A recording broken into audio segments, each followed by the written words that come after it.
Continuing our day here at the NFL Experience in Los Angeles Convention Center, site of Super Bowl 56. There's a guy who knows a thing or two about winning a national championship, played for a Super Bowl last year, knows a thing or two about the guys that are going to be playing on Sunday, especially on the Bengals. He's Clyde Edwards-Helaire. Clyde, great to see you, pal. How are you? Yes, sir. Doing good. How about you? Good. Look, you arrived after the Chiefs won their Super Bowl, but they've had a Super Bowl caliber team.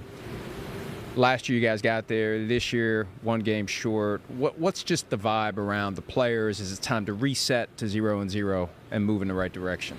Yeah, I mean, just having that bittersweet ending. Well, not really sweet, but having that horrible ending of my rookie year, just playing in the Super Bowl and then really coming up short when you feel like it's right there, and then you have that reset moment where everybody's kind of like we throwing out those texts and everybody's trying to like get back locked in for the next season, and we hit it rolling.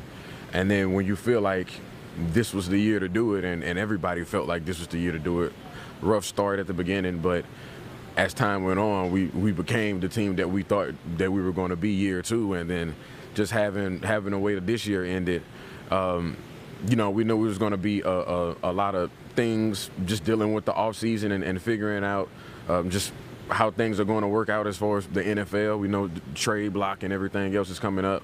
But honestly, as soon as those clocks, it struck zero, it was like, man, next season we know that we can do it. And we know that we can get the guys to come back and do it, and we know that we have that bond to do it. Clyde, I almost feel like the Chiefs are better when they're doubted, when there's noise that's negative on the outside, that you guys find a way to turn that into motivation.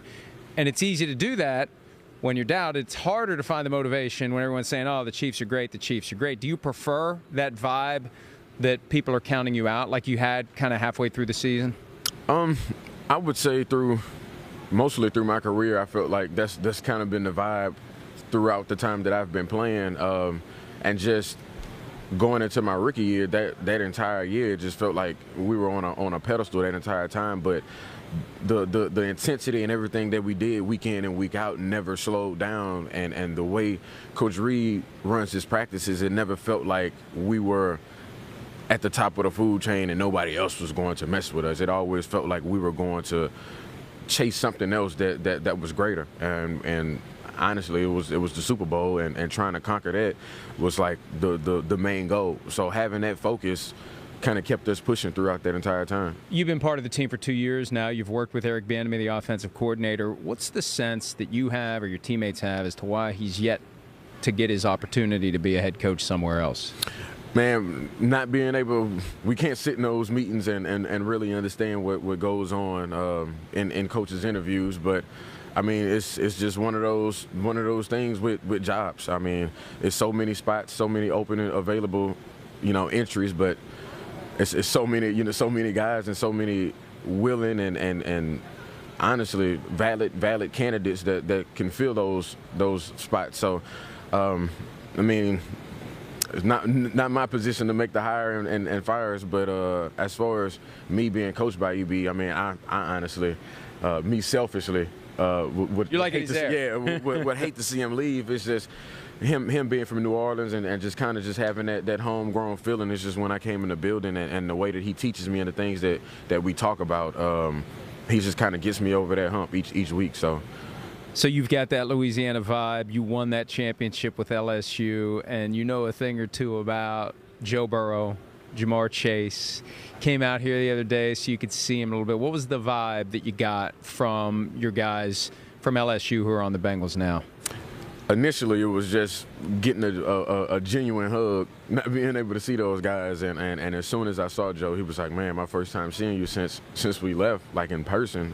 He had his rehab and everything last year, but it was before the national championship game. Like we talked a lot before that, and then after that it was like separate ways, and then before we know it, we was like, oh man, we're going into year 3.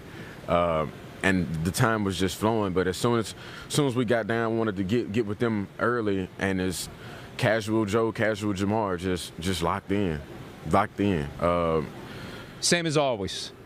And it's hard to say when you're not really when people are not around them and you're their friend and you try to tell people how they are, but once you get around them, it's like, oh, I know there's gonna be quick conversation because this locked in. Joe's just one of those guys. Everything when he's pinpointed and locked in, focused on one thing, it's like, I'm going to conquer this one thing, and that was you could tell that's like the only thing on his mind. So, you let him be. And watch greatness. So AFC Championship, when the Chiefs are up 21-3, are you thinking, is it enough? I know how Joe is. Is it enough? We need another 21. I mean, in any offensive state, I'm thinking we need to score points. We just that's what we wanted to do. We wanted to go out and score points, and that's what we started hot. And I'm just like, oh yeah, as long as we keep rolling, we're good. It's just always just. Knowing Joe's on that sideline, it's just one of those feelings, and you could never really put your finger on it because the last time I was playing against him on the same field, I was on the same field with him. I didn't play the first time against the Beagles. I was recovering from an injury, but that was the time. It's like, man, Joe's on the other side of the field, and it was like, I can't do anything about it because I don't play defense, but I just know how he is. You guys can score points, though, so suddenly, so quickly, and then it's like the faucet gets turned off, and then it turns on again. I mean, it seems like you guys could score 100 points in a game if it clicked all 4 quarters. Why is it hot and cold sometimes? It's kind of just like I don't know the comparison, but it's kind of like teaching a kid not to touch a hot skillet. It's like those times like, man, we're on fire. And it's like, but sometimes it's just not, I would say, football oriented. Like we just go out and it's like, oh, we just having fun. It's like before we know it, we blink our eye and we're up 35 points because we just giving up all to our playmakers, and it may have not been, the play that was designed. It may have been something that was broken down, and we figured out a way to score, and then we're up 35 points just because of the athletes and the guys that's on the field. So what makes it flip? What causes it to stop when you score 35 points quickly and then there's nothing after that?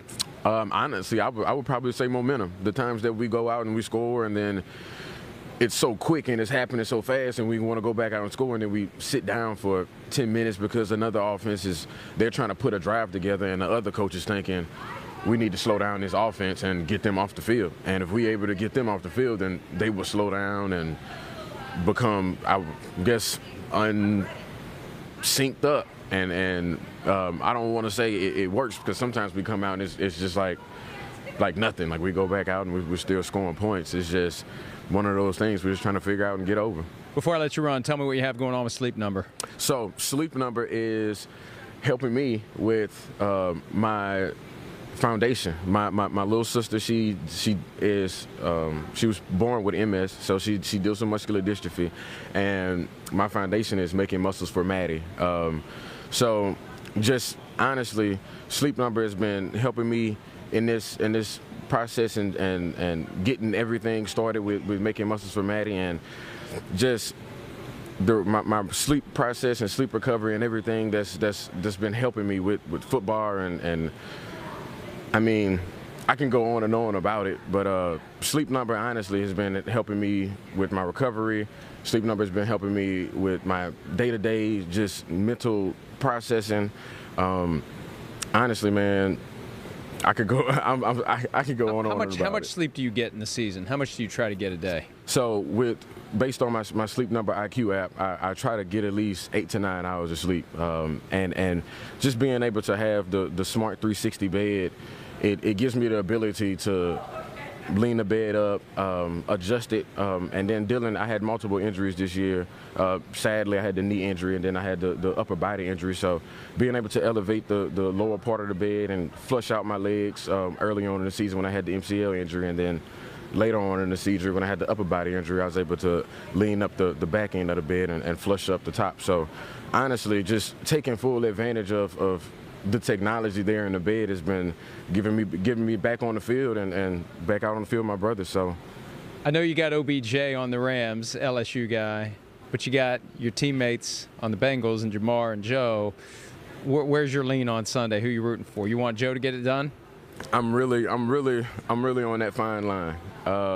And people are going to say, oh man, he's kind of BSing, but growing up, Baton Rouge, Louisiana, homegrown kid, I mean, OBJ is one of those guys that kind of made me want to go to LSU. And then you had Whitworth, who was bringing, a national championship that I remember bringing my mom to tears, because she's like, man, we won a national championship, and then you go to LSU and then you win a national championship with some guys who you never thought that you can get something done like that before. So it's like I'm literally on that line. But as far as a competitive game, that's really one I want.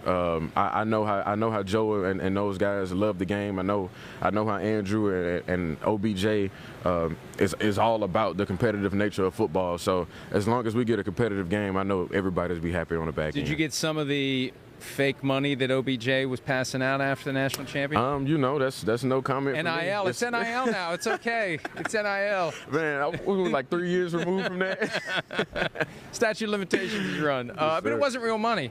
It wasn't real money. Prop money. Carrying around prop money just in case. All right. Hey, great seeing you, Clyde. All the best moving forward, and hope to see the Chiefs back in the Super Bowl next year. Yes, sir. Thank you so much. Hi, I'm Mike Tirico, and thanks for watching.